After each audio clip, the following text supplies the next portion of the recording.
डायन प्रथा 15वीं शताब्दी में हारांगुल गांव से हुई थी। शुरुआत भारत में सदियों से जादू टोना और डायनों के किस्से सुनने को मिलते हैं।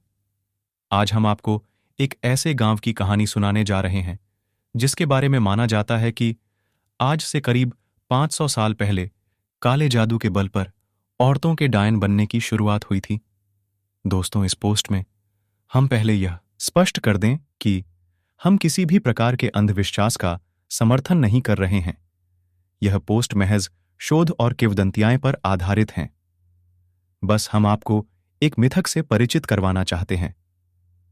पूरे भारत में, विशेषकर बिहार, छत्तीसगढ़ और झारखंड में डायन के नाम पर कमजोर महिलाओं पर बहुत जुल्म किए जाते हैं। कई मामलों में तो गांव वालों द्वारा डायनों को मार दिया जाता है। महाराष्ट्र प्रांत के लातूर जिले में मौजूद हारांगुल गांव के बारे में मान्यता है कि यहीं से काले जादू की सबसे क्लिष्ट और खतरनाक परंपरा डायन प्रथा की शुरुआत हुई थी। वैसे तो इस मामले में बंगाल के काले जादू का भी उल्लेख मिलता है, लेकिन मगर माना जाता है कि डायन प्रथा की वास्तविकता में शुरुआत इसी गांव से हुई थी। करीब 15वीं शताब्दी में पहली बार यह प्रथा इस गांव से शुरू हुई, जिसके बाद से आज तक इस गांव में कोई चैन से नहीं सो सका है। दरअसल डायन प्रथा के यहां शुरू होने से काले जादू के बल पर आम महिलाओं के डायनों में परिवर्तित हो जाने के बाद इस गांव की पहचान हमेशा हमेशा के लिए बदल गई। सबसे पहले एक महिला डायन बनी, जिसके बाद से एक पूरा का पूरा कस्बा डायनों का बन गया। शुरू में तो भोले भाले गांव वालों को इस सब के बारे में कुछ समझ न आया, पर जब इन डायनों का साया यहां गहराने लगा, तब गांव वालों को इस बात का एहसास हुआ कि वे किस बड़ी मुसीबत में फंस गए हैं।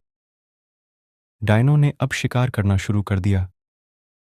पहले तो उन्होंने अपने घरों को निशाना बनाया, फिर देखते देखते पूरे गांव को ही उसने अपनी गिरफ्त में कैद कर लिया। डायनों का प्रकोप भी धीरे धीरे बढ़ने लगा। अब तक जो काम छुप छुप कर रात के अंधेरों में हो रहा था, वो अब दिन के उजालों में भी बदस्तूर जारी हो गया। गांव में दुखों का पहाड़ टूट गया।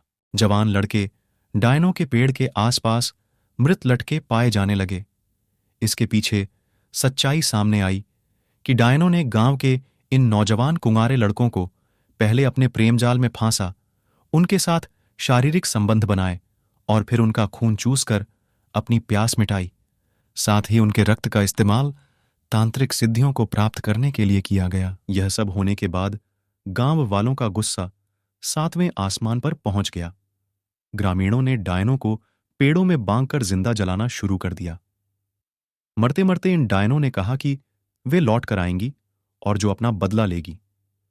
इस घटना को हुए सैकड़ों साल हो गए हैं, पर आज भी इस गांव में ऐसी बहुत सी चीजें हैं जो वर्जित हैं। इसके पीछे पौराणिक मान्यता है कि यदि इन दिशा निर्देशों का पालन किसी ने नहीं किया तो ये डायन वापस आ जाएंगी। इसी के चलते इस गांव में आज भी पेड़ों पर कील ठोंकना, पेशाब करना, थूकना या रात को पेड़ों के पास सोने की मनाही है। महाराष्ट्र के इस गांव में आज भी मान्यता है कि रात में इन डायनों की आत्माएं लोगों को आकर्षित करने की कोशिश करती हैं। अब वे पहले जितनी ताकतवर तो नहीं रहीं कि सीधे तौर पर किसी को नुकसान पहुंचा सकें, पर जो कोई भी इनके द्वारा डाले गए डोरे में फंस जाता है, उसका बड़ा ही बुरा हर्ष होता है। इस गांव की इन्हीं खासियतों की वजह से यहां की डायनों पर कई टीवी सीरियल बन चुके हैं।